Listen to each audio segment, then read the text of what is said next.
السلام عليكم ورحمة الله وبركاته أصحابتنا كحيران جنرال كان الصومالي يونيفيرس كسو دوادا مركليو برنامج كيني أرمها بالشدة أسبوعا برنامج كيني وحان كسو قادن دونا dhaqamada iyo caadooyinka la yaabka leh ee ka jira dunida balse inta aanu gudgalin ka hor barnaamijkeena haddii midaan ay tahay booqashadaadii kugu horeysay ee channelka fadlan ha iloowin inaad subscribe saarto aadna rukumato badanka notificationka si ay kusoo gaaraan fiidiyoodii ugu dambeeyay aan soo upload gareyno mahadsanid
in la iska jaro qaar ka mid ah faraha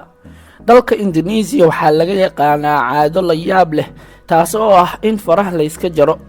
runtii waa dhaqan aad u xanuun badan naagaha ayaa lagu qasbaa in ay jaraan qaar ka mid ah farahooda markii uu dhinto qof ka mid ah qoyska taas oo lagu gol leeyahay in lala dareemo meydka caadifadiisa in la jajabiyo wixii maacuun guriga yaala waa caado ay isticmaalaan dadka reer Germany ah qaar ka mid ah labada reer ee isguursanaya iyo asxaabtooda ayaa imanaya iyaga oo jajabinaya wax kasta oo yaala guriga caruuska iyo caruusada ayaa ku qasban in ay ururiyaan alaabtaasi taas oo lagu gol leeyahay in ay xusuus u noqoto bilowga guurkooda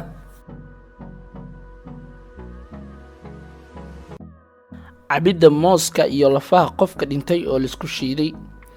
waa caado ay leeyihiin dadka ku nool duurka Amazon inta u dhaxaysa Venezuela iyo Brazil markii uu qofka geeriyoodo ayaa jirkiisa la siiyaa xasharaadka si ay u soo reebaan lafaha markii ay ka soo wareegato 45 maalmood ayaa la soo qaadayaa lafaha meydka oo lagu shiidayaa moos dadka hortooda ayaa lagu cabayaa taas oo ay aaminsan yihiin in qofkaasi dhintay uu gali doono jannada in caruuska iyo caruusada laga mamnuuco in ay galaan suuliga waa caado ay leeyihiin dadka Maleeshiyaanka ah qaasatan gobolka Yarinyo ee waqooyiga Malaysia caruuska iyo caruusada waxaa ka mamnuuc ah in ay galaan suuliga muddo 3 maalin ka hor caruuskooda waxaana loo diyaariyaa dad ilaaliya kuwaas oo ka warqaba in aysan galin suuliga ilaa laga gaaro muddada arooskooda taas oo ay aaminsan yihiin in caruuska iyo caruusada uu cimrigooda ku dheeraanayo in caruuska uu ximbaaro caruusadiisa dhaqankan oo laga yaqaano dalka Shiinaha ayaa qofka caruuska ah waxaa lagu qasbayaa inuu ximbaaro caruusadiisa oo ula dhex socdo jaay kulul taas oo ay aaminsan yihiin in noloshoodu ay noqonayso mid guuleysata inta badan waxaan maqalnaa cibaadooyinka cajiibka ah ee ay sameeyaan bani aadamka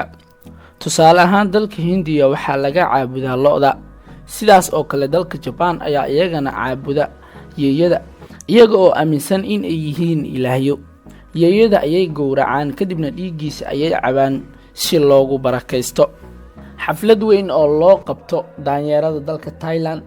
sanad kasta dalka Thailand waxaa laga qabtaa xaflad aad u weyn oo si heer sare ah loo soo agaasimay taas oo loo qabto daanyeerada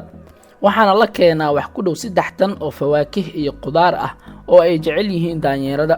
iyaga oo ay aaminsan yihiin in ay farxad u sameynayaan daanyeerada la noolaanshaha meydadka Indonesia waxaa ka jira caadooyin iyo dhaqamo aan qofna maleysan karin gobolka Aceh waxa ay leeyihiin caado ah in qofka uu la noolaado meydka qaraabadiisa muddo bilooyin ah inta aan la aasin ka hor jirkiisa